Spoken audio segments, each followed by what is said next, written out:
Well, hello friends, and welcome back to the cabin. And yes, we are still working on the solar. It's all coming together, but we're still got quite a ways to go, so I'll meet you down there.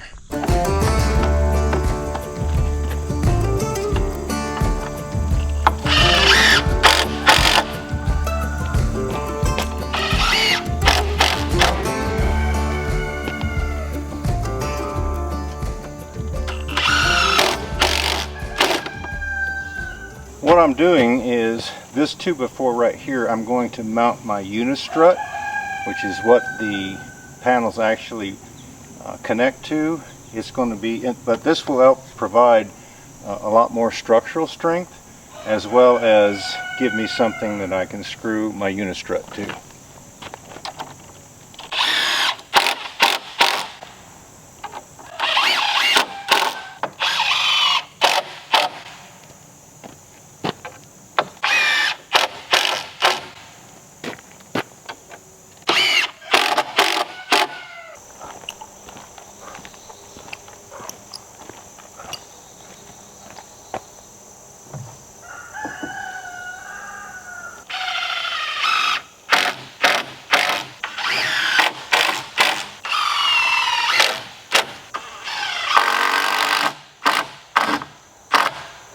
The unistrut is going to set back 12 inches from the edge of the panel.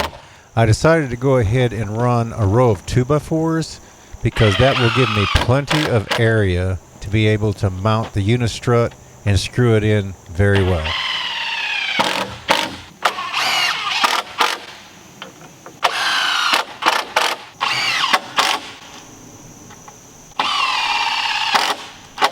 Alright, so I'm going to come up about 7 1/4 inches and make a mark, because I'm already overhang of 3 inches, so that will give me, by the time I center my 2x4, that gives me 1 foot of hangover on each end, and like I said, about 3.5 feet maybe between the two. So we got that mark there. We'll go down here, we'll make another mark. Okay, we're going to do 7 1/4 right here, the same. Alright, so we pull the string from the other end, and what I'm going to do is I'm going to pull it really tight, and then I'm going to anchor it down to this screw right here, and I'm going to go by this string so that I have everything, hopefully, in the straight line.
Well, one thing I forgot to do, I was going to cut one of these in half and start with it. So what I'm going to have to do now is cut the unistrut, because they're 10-foot lengths just like these, and I don't want the joints meeting up the same right here. I want the other one to actually go across. It gives me a little bit more structural strength.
Okay, I've decided to let this stick out about 6 inches because we're not really for sure yet where it's actually going to go until we get the panels up here.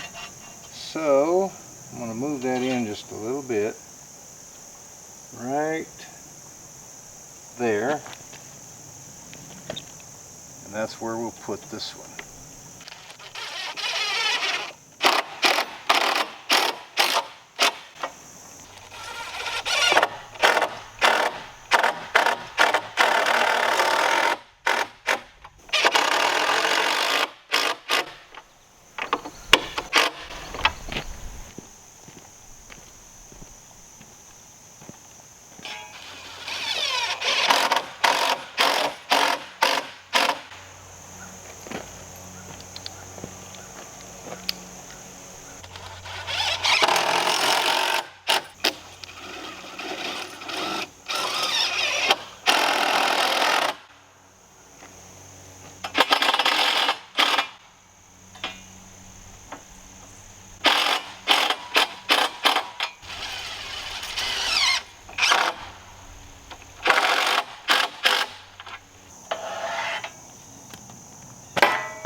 Well, this isn't too hard to put on, so with the help of the screw down there anyway.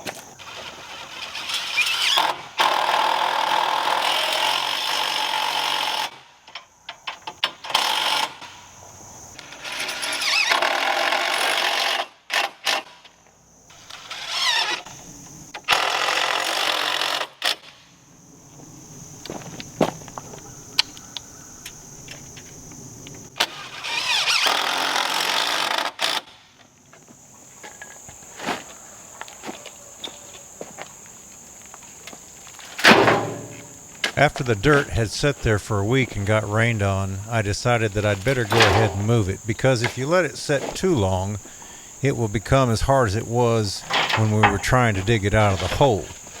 So I thought I would move it over there by the sawmill area, because if we decide to add a little lean-to shed on the end, that's where it would most be useful, because it was leaning downhill quite a bit, so I thought I would raise the elevation somewhat.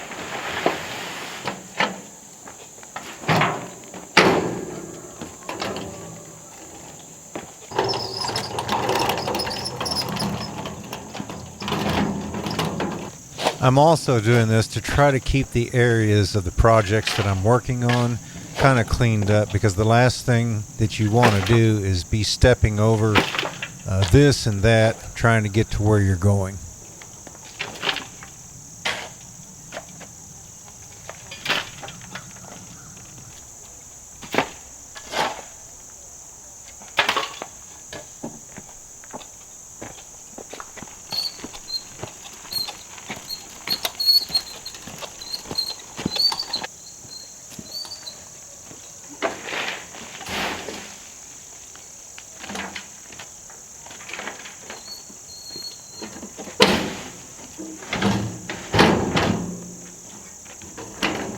That area that I'm dumping the dirt in, we're thinking about next year coming out from the building 12 feet and building sort of like a lean-to and make it as wide as the original building.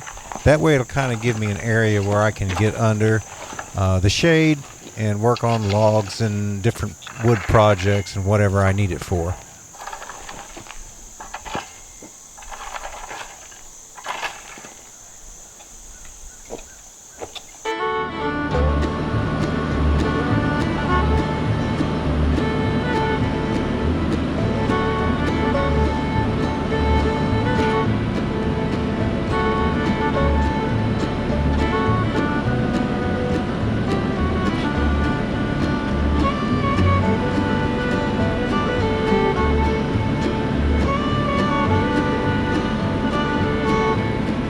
Coming up here on the right as I pass it is where my daughter's driveway is going to be when she starts to build her house.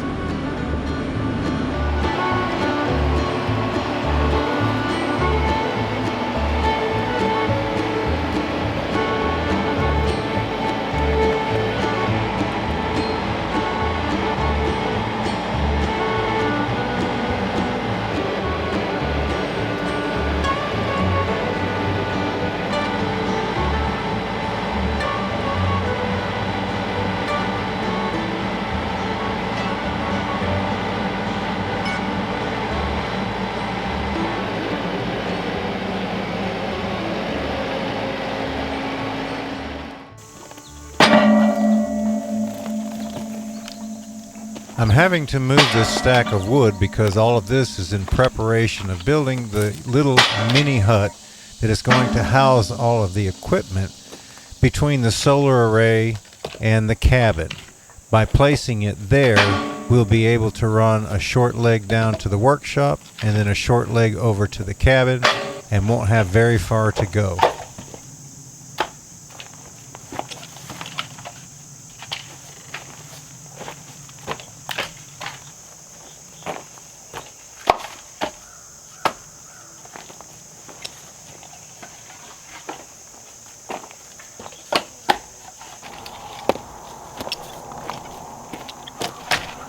This is actually some really good hardwood. This was given to me by a friend down the road, and it's been sitting probably a little bit over a year.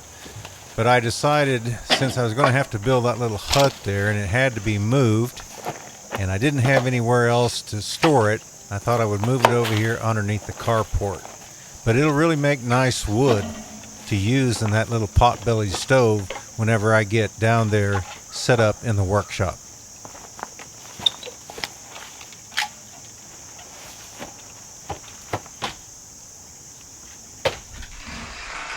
Well, I still have some material left over here that I need to clean up where we're going to be building our little solar hut. But Smoky is out here ready for me to play ball.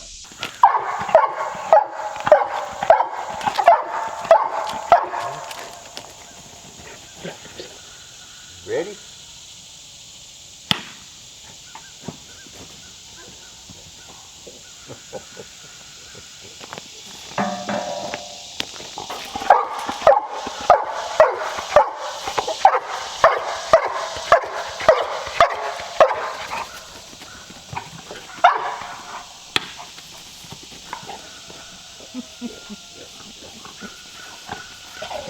There's just nothing that he loves more to do than chase that silly ball. There are balls laying everywhere. Now his favorite is a football or a soccer ball, but nonetheless, I seem to buy these little ones all the time because that's what he loves to do. She doesn't love chasing balls as well as he does, but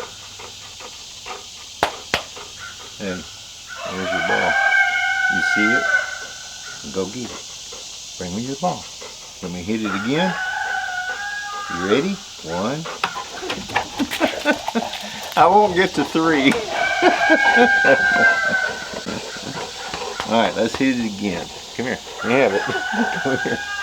Come here. Let me have it. Let me have it. Alright, here we go.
These are some of the pallets that I got for free. You can see this whole stack over here. I think it was 3 years ago where I went and got right at 100 of these. What my idea is I'm going to use these to stack my lumber on. That way, and when I stick them, that way it will provide good ventilation underneath.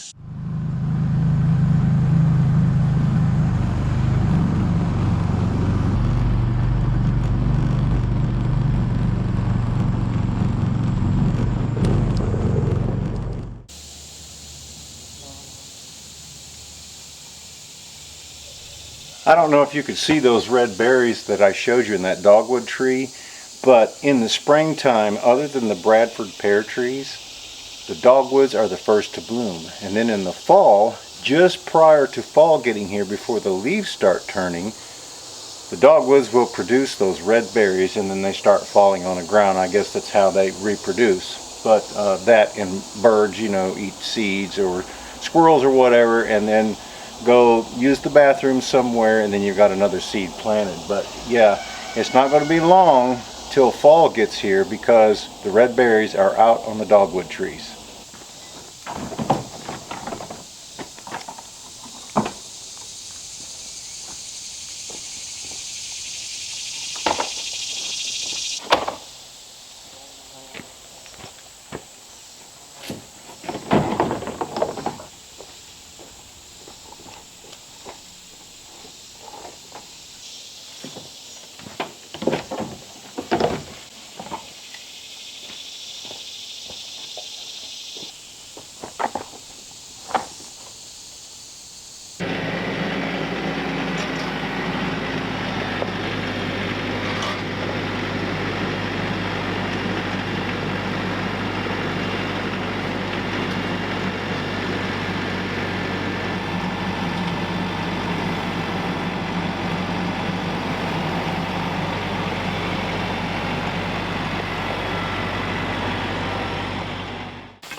Well, I let these weeds get so big that some of them are a little bit too big for a weed eater.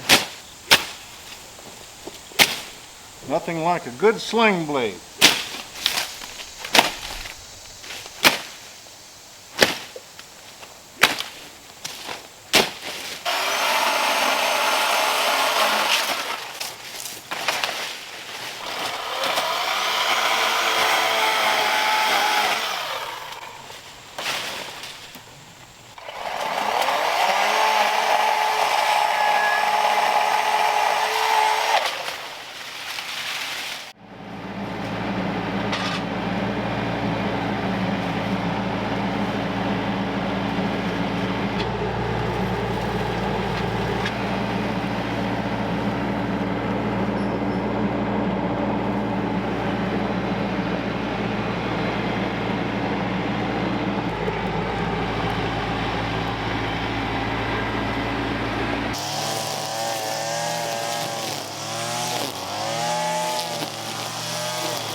Well, now that I've got all of this debris moved over here, I think it's going to look really nice. Let me turn you around and show you here. So I got a nice view of the workshop down there. Then when this sawmill gets torn down, probably after we build this little shed right here, this mini hut, but there's going to be a gazebo go on the other end. I think it's really going to look good and have like a campfire area right in between them, and maybe a place to pitch horseshoes over here on the side. So now that I've kind of got an idea of what I'm going to build, I'm going to have to get some 2x4s down there, bring them up here. We'll set up some batter boards so that we can start laying out for the foundation.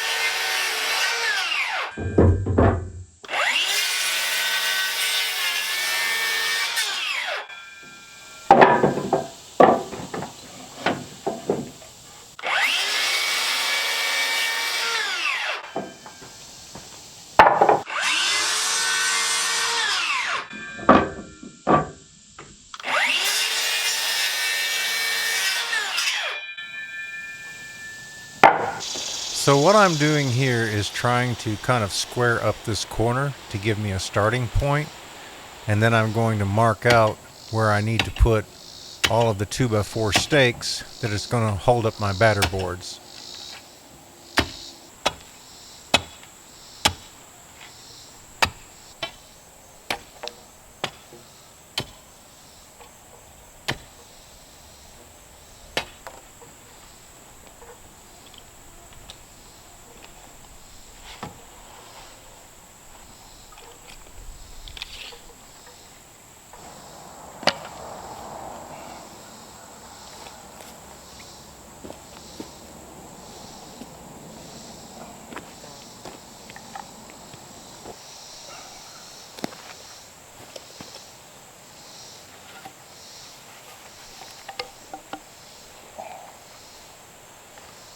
I used to park the old tractor right here, and I had gravel spread out up there, which makes it really hard to dig through. So if I can get it started with that spud bar, I think that it will drive down a whole lot easier.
Well, I'm just about finished with these stakes, so after this is done, I'm going to get the post hole diggers, mark out my holes, and dig them so that I don't lose their position.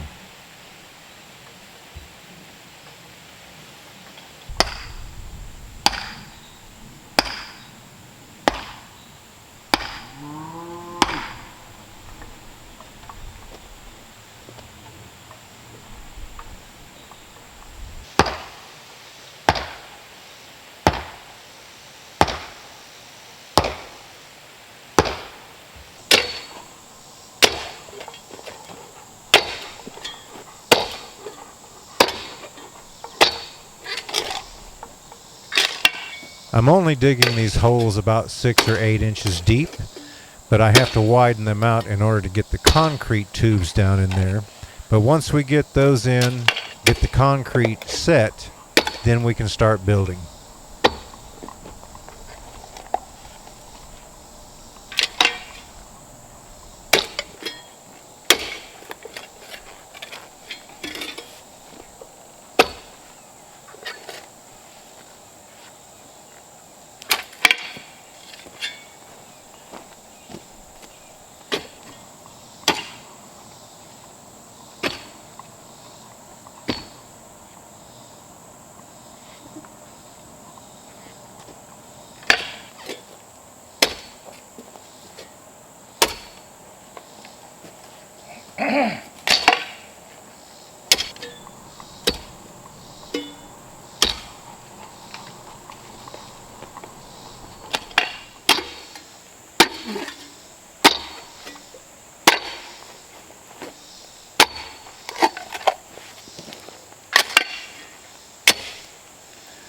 Well, friends, I have got the stobs up for my batter boards. Basically, I didn't put them up because I have to go all the way around these holes.